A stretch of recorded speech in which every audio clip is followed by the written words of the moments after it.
जैसा कि आप लोगों को पता है, अरेर थाना के अंतर्गत इनका जो गांव है बिलाट, वहाँ से रोशन यादव नाम के एक लड़के की कस्टोडियल डेथ हुई है। उसको लेकर परिवार का जो इल्ज़ाम है उसके संदर्भ में हम लोग यहाँ के पुलिस पदाधिकारी से मिलने आए थे, एसएसपी साहब से। इस पूरे घटना के दो पहलू हैं। पहला पहलू ये है कि परिवार का इल्ज़ाम है कि उस बच्चे को 27 मई को अरेस्ट किया गया। अरेर के बजाय रहीका पुलिस थाना ने उसको अरेस्ट किया 3 बजे। इनको कोई कागज पे कोई सूचना नहीं दी गई, इनको बताया नहीं गया। 3 दिन के बाद इनको पता चला कि इनका बच्चा रहीका के थाने में बंद है। जब ये लोग रहीका थाना में लोगों से अपने बच्चे से मिले तो उसने बताया कि उसके साथ बहुत मारपीट की गई है, उसको करंट उसके बॉडी पे इस्तेमाल किया गया है, उसको टॉर्चर किया गया है, ऐसा परिवार का दावा है। 31 तारीख को इनके मुताबिक सुबह में पुलिस ने उसको छोड़ दिया, लेकिन फिर आधे घंटे में उसको अरेस्ट कर लिया आर्म्स एक्ट में। पुलिस का वर्जन यह है कि कहीं गोली चली थी, उस आर्म्स एक्ट में उस बच्चे को अरेस्ट किया गया है।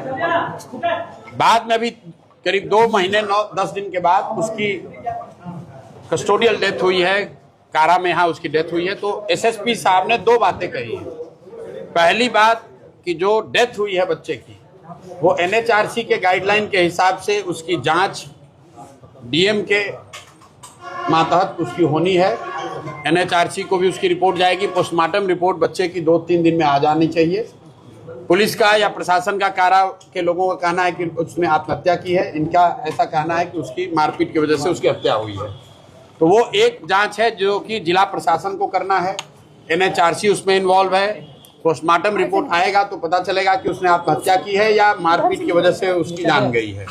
लेकिन उससे जो बड़ा पहलू ये है कि जो 27 मई को जिला पुलिस ने, रहीका थाना ने इनके बच्चे को जो अरेस्ट किया था, उसकी सारी जवाबदेही जिला पुलिस की है। और एसएसपी महोदय ने आज ये कहा है कि 10 दिन के अंदर 27 तारीख को क्यों उस बच्चे को अरेस्ट किया गया, और अगर अरेस्ट किया गया तो क्यों इनको लिखित सूचना नहीं दी गई, रहीका थाना में बिना कोर्ट में प्रोड्यूस किए हुए उस बच्चे को क्यों रखा गया, उसके साथ मारपीट की गई, उसको टॉर्चर किया गया।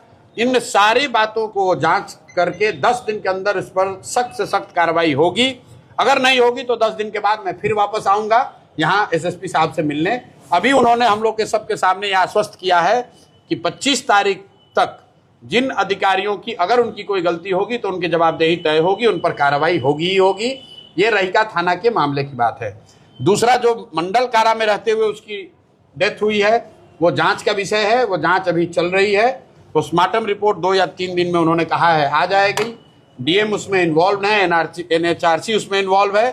तो एसएसपी साहब का ऐसा कहना है कि उसमें जो एनएचआरसी की गाइडलाइन है उसके हिसाब से, चूंकि कारा के अंदर उस बच्चे की मृत्यु हुई है, तो एनएचआरसी के गाइडलाइन के हिसाब से वो जांच को किया जाएगा। तो पहले पहलू की जिम्मेवारी जिला पुलिस प्रशासन की है। वो उन्होंने जिम्मेवारी स्वीकार की है, उन्होंने जांच की बात स्वीकार की है। 10 दिन का समय सीमा तय किया है।